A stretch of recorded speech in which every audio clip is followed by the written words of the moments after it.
This is Dr. Launin, and I'm going to teach you a little bit about some ideas in energetics today. And really this is so that we can get started understanding enzymes, which requires us to learn a little bit about chemical reactions and energy.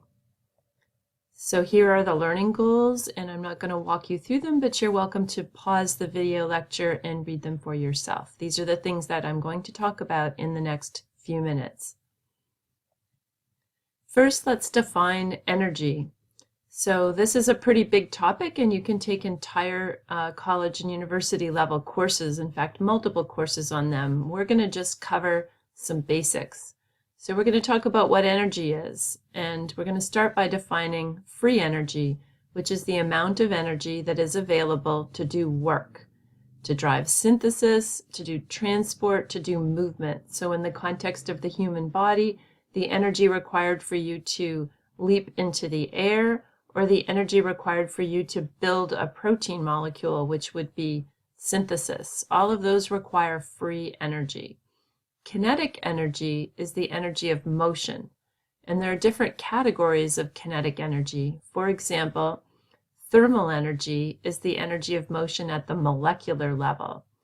So atoms, molecules, those sorts of things, as there's constantly moving within each atom as electrons move in their orbitals, and therefore there's molecular movement, which is called thermal energy. Light or electric energy or electromagnetic radiation is also a form of kinetic energy since it involves the movement of particles as waves. Potential energy is energy that is associated with the position or configuration of something, for example, matter. So here's an example of potential energy. If we think about all of this water that's built up behind this large dam, then that water, as soon as the dam is if the dam wasn't there, or if the dam was opened, the water would, of course, immediately fall, just like it's doing down in this waterfall on the right. So water, when it's contained in a certain position, ready to fall downwards, has a lot of potential energy. As soon as that energy, or as soon as that structure is opened up and the water is allowed to fall, as is happening in this picture on the right, then that potential energy is transformed to kinetic energy. So it's important to remember that potential energy also involves chemicals, and that's what the focus is in this class. So here we've got two hydrogen atoms, each with one single electron in their inner valence shell. So this is the valence electron here. There's only one, so the innermost orbital is the valence shell in the case of the hydrogen atom. And these two hydrogen atoms are fusing together by forming a single covalent bond. Remember, covalent bonds are when two atoms share one or more electrons in order to achieve a full shell or orbital in their valence electrons. So this innermost shell ideally would contain two electrons, and by sharing one another's solo electron, an H2 molecule, which is what we call a chemical that is comprised of covalent bonds. Anyway, by doing this single, this pair of electrons sharing, this allows these hydrogen atoms to be stabilized. And so this is actually a chemical reaction. The individual solo hydrogen atoms are the reactants, and the H2 molecule is the product. There's a lot of potential energy here. Remember that potential energy was energy associated with position or configuration. So these electrons have negative charges, and the nuclei of the atoms, not the cell, but the atoms, have positive charges. And so the electrons relative to the nuclei or the nucleus, that's a negative to positive relationship. There's an attraction there, and it's an attraction across a certain amount of space, and this negatively charged electron can also be attracted to this nucleus. So there's an attractive force, and then when the electrons get close together, they're both negative, and so they're actually going to repel one another. And so there's also some negative forces. So those the combination of those forces in relationship to the positions of the electrons and their associated nuclei, the additive effects of those forces gives all chemical bonds a form of potential energy called chemical energy. So chemical bonds contain chemical energy, and chemical energy is a form of potential or positional energy. All chemicals have chemical energy, as I just said, and that chemical energy is measurable. There are a variety of ways to do that beyond the scope of this class and this lecture for sure. So here's some examples of chemical energies. Here's glucose, which is a common sugar.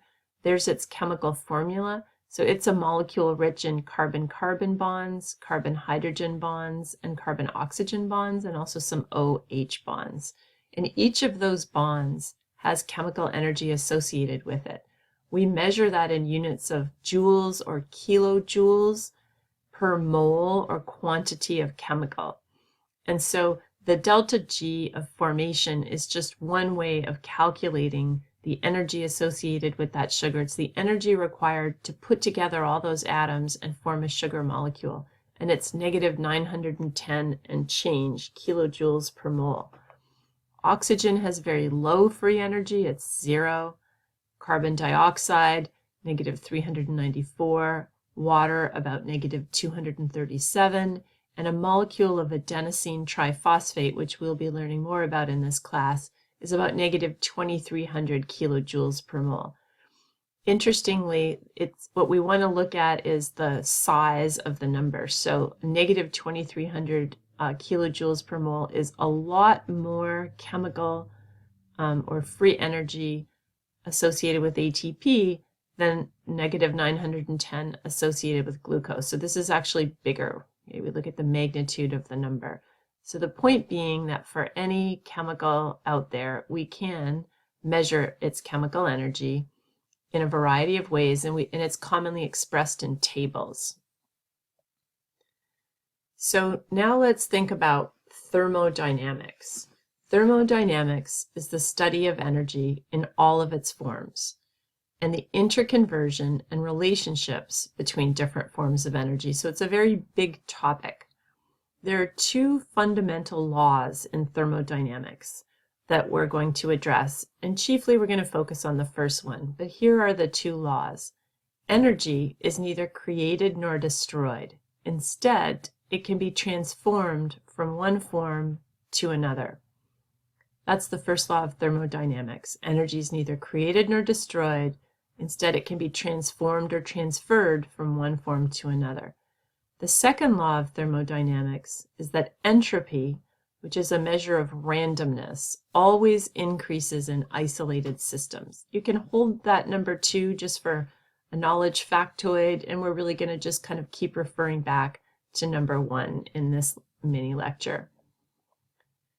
So this idea of energy being neither created nor destroyed, but instead transferred from one form to another, a visual that you can get on that is the idea of a pendulum swinging, and that's what this picture is showing here. So when a pendulum swings, it oscillates from one direction, from one side to the other, and it will swing up, and then there'll be almost a moment's pause, and then it will swing back down, and then it will reach the other side, and there'll be almost a moment's pause, and then there will be swinging down.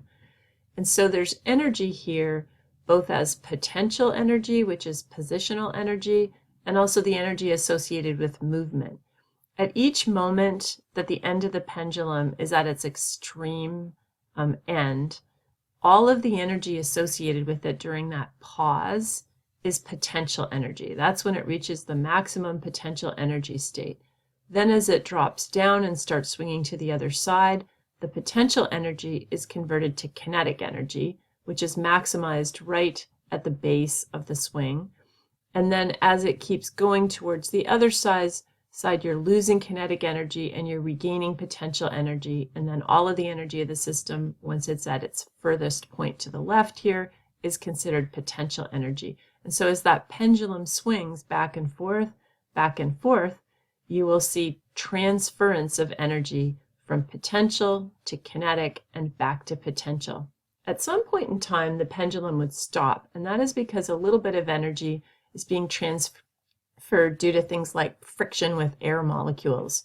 And we're not really seeing that right here, but that would ultimately sort of drain energy from these two forms and into yet another form, ultimately stopping the pendulum. So now some basics about chemical reactions.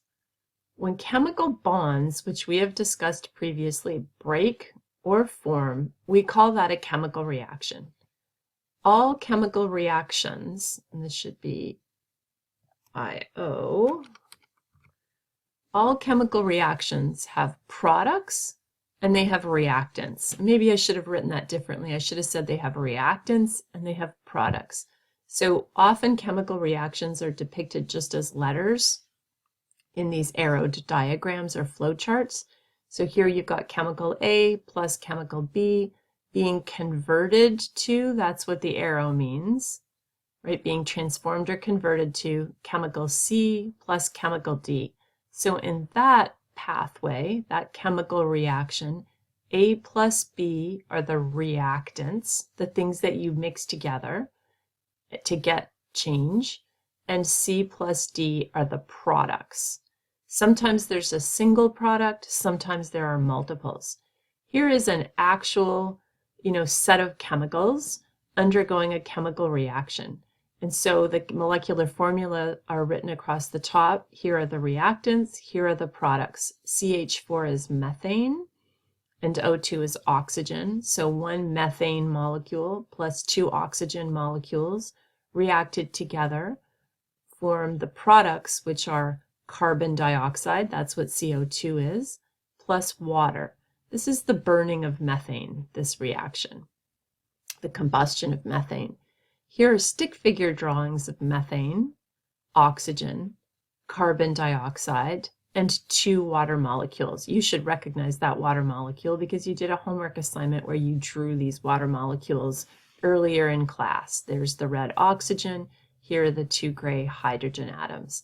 So the methane and the oxygen are reacting together to form CO2 and water.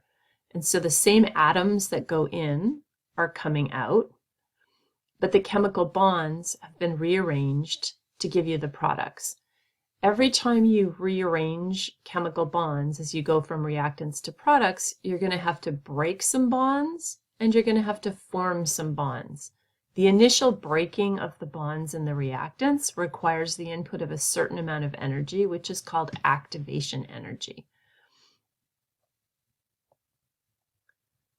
So continuing on about some basics, in chemical reactions, there are three basic types of chemical reactions when it comes to focusing on the arrangement of the atoms and the chemical bonds. So we could say reactions are synthesis reactions, decomposition or degradation reactions, or exchange reactions. And this is just a simple word play to sort of illustrate what each type of reaction is. Note plus book gives you notebook. So here you are making one or more chemical bonds to form a product. So you're taking two smaller things, you're putting them together to make something large. That's a synthesis reaction.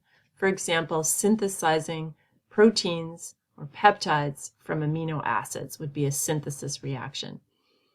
A decomposition reaction is when you take a larger molecule and you break it down. So here we've got bookwork, and then we get our book, this should be worm. Sorry, lots of typos on these slides. Bookworm being converted to book plus worm. So we're taking something large and we're breaking one or more chemical bonds to form smaller structures, decomposition. So when you take the sugar lactose, if you've eaten milk recently, and you break it in half to form glucose plus galactose, that's the other half of it, then you are doing a decomposition reaction. We do a lot of those in our guts and our digestive systems. Exchange reactions involve both synthesis and decomposition. So in an exchange reaction, you are basically rearranging chemical structures to form new products. So here we've got notebook plus worm, and we're ending up with note plus bookworm. So you're gonna mix together synthesis plus decomposition. So we synthesized bookworm, right? But we decomposed notebook in order to do it. And the reaction that I'm showing you here, if you take a look at it, is an example of an exchange reaction, because we are taking these molecules, these reactants, and we're breaking them apart in order to form new ones. And so this is definitely an exchange reaction. So thinking a little bit back to energy, right? So, and continuing with the same reaction that I just showed you. Here's methane and oxygen molecules, right? The reactants that we just looked at. And here's carbon dioxide and 2 water molecules. Those are the products. So reactants are over here and products are over here. In order to go from reactants to products, there's always what is called a transition state, some sort of intermediary and usually short-lived state that the atoms of the reactants can be found within as they're heading towards product formation. So the color coding here shows us nicely that we've got all of the atoms found in the original reactants, and they're all in some kind of chemical configuration called the transition state. What I don't like about this drawing, so I'm going to just warn you about this, this doesn't mean that they're all free-floating atoms, right? They're not all pulled apart and then rebuilt. Usually it's more that bits and pieces of them are pulled apart and in order to achieve the transition state and then move on to become products.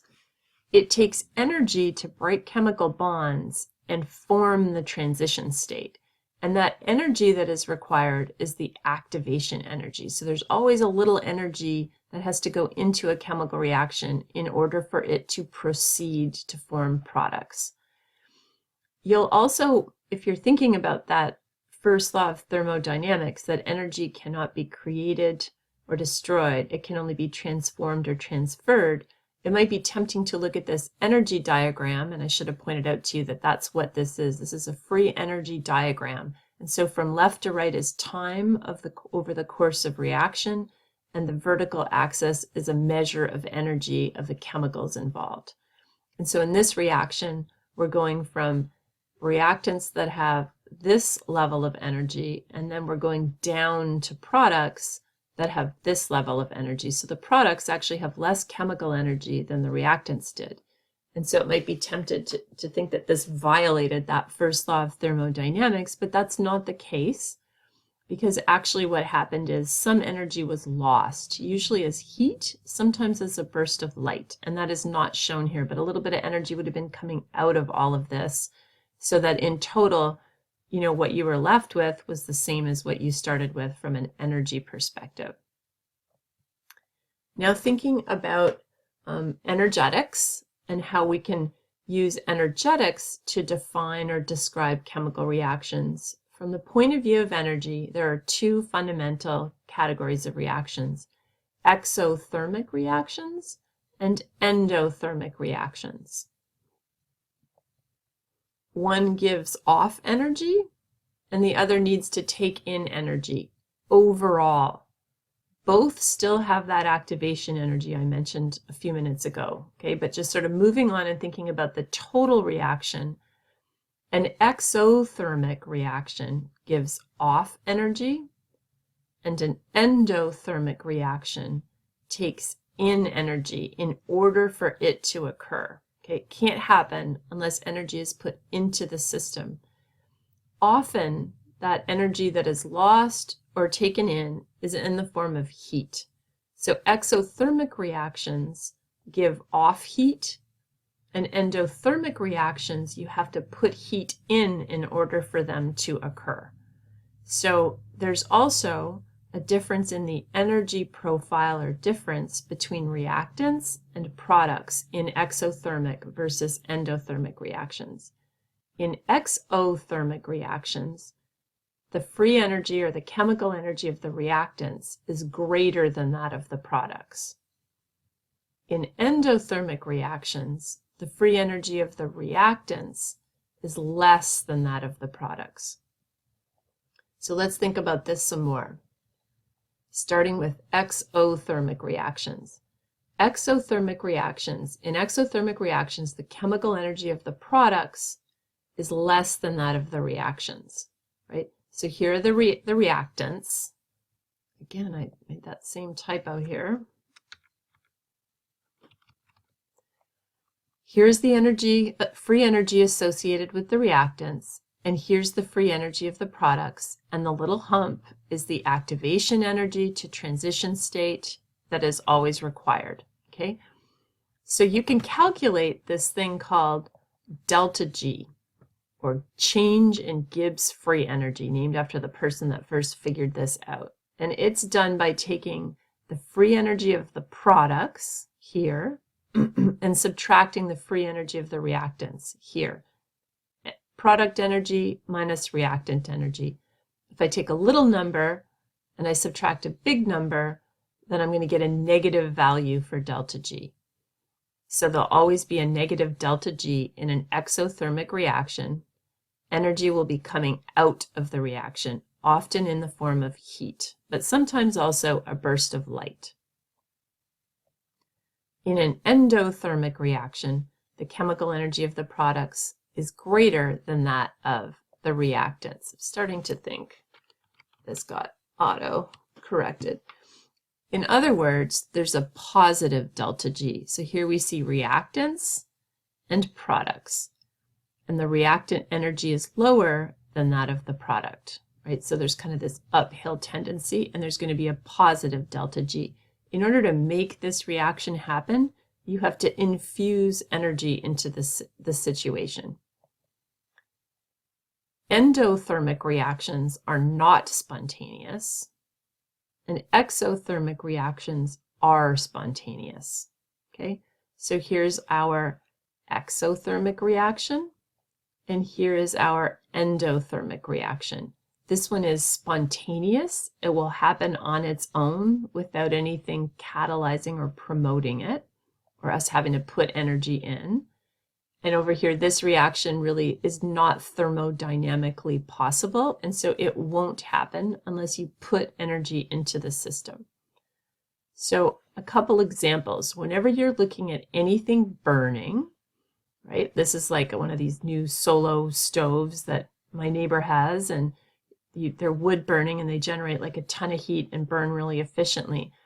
That's organic matter, sugars and other things, similar to that methane molecule we looked at a minute ago, a lot of carbon-hydrogen bonds, and oxygen plus is being converted to, those are the reactants, right? Like the wood plus the oxygen are the reactants, and then they're being converted into the products, which are water. There's a little bit of water coming out of here, and carbon dioxide. There's a lot of carbon dioxide coming out of here.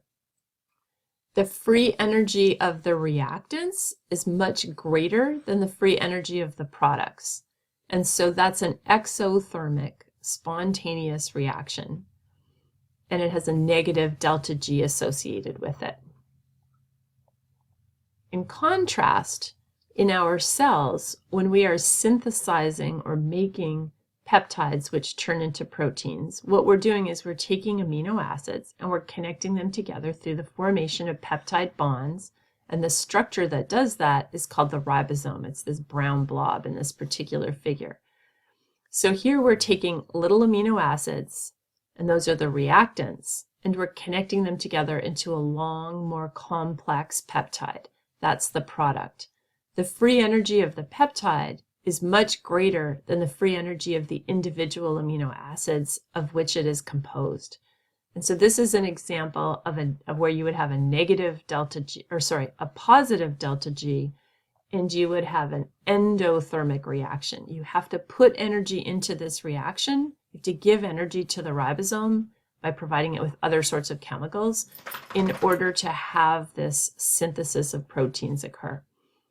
All right, that concludes this mini lecture. So please also watch the other lectures or videos that I've chosen for you to help illustrate these concepts and do the associated homeworks and quizzes.